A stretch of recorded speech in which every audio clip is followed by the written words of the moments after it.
sa kanya may trabaho na ako.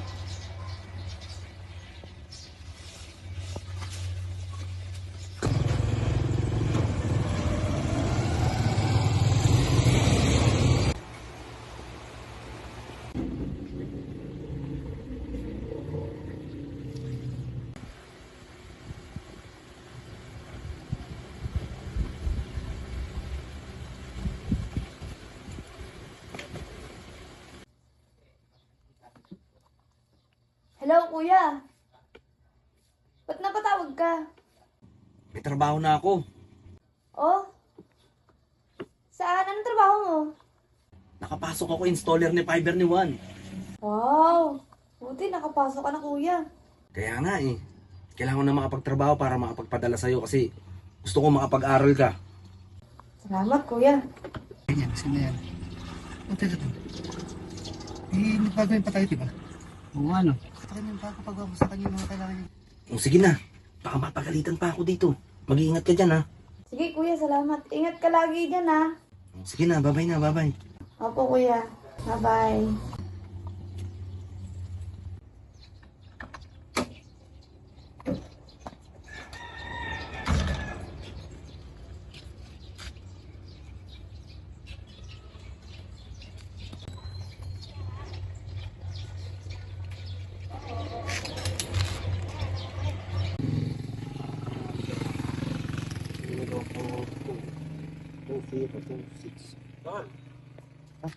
Sir, good morning. Sir, good morning po. Ano pong atin? Tol, pakicheck mo nga internet ko sa bahay. Hanggang ngayon wala pa rin eh. Ay, ano po bang pangalan niyo, sir? Ronald. Ilang araw na kasi wala pa internet. Ah, sir, bali ito po pala. Sinecheck ko na po pala ngayon. Bali, paantay na lang po ako. Saglit lang naman po yun, sir. Yun, sige, pasuyo na lang no kasi kailangan ko internet sa opisina eh. Okay po, sir. Salamat po. Pasensya na po kayo, ha. Salamat. Sige po.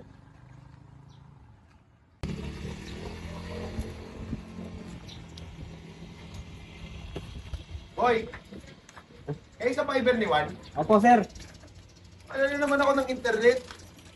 Ay, sir, tanong ko lang po. Nakapagpasa na po ba kayo ng repair ticket nyo? Yun lang, hindi pa kasi ngayon lang eh. Hindi, sir, kasi kailangan po natin yun para mas maproseso po kaagad natin yun.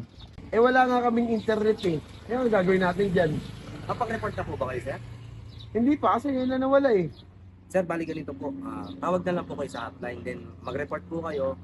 Once na pag-report po kayo, mabibigyan na po kayo ng repair ticket.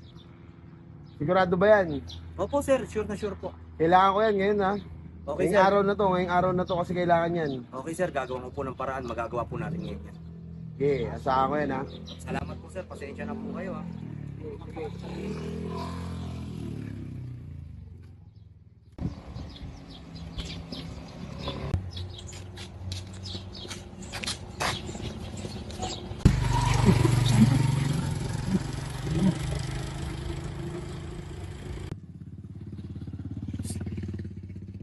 Bakit? Nay, ba't di mo kinausap yun? Sino ba yun? Yun ang general manager dito. Ay, naku. Mayari tayo yan.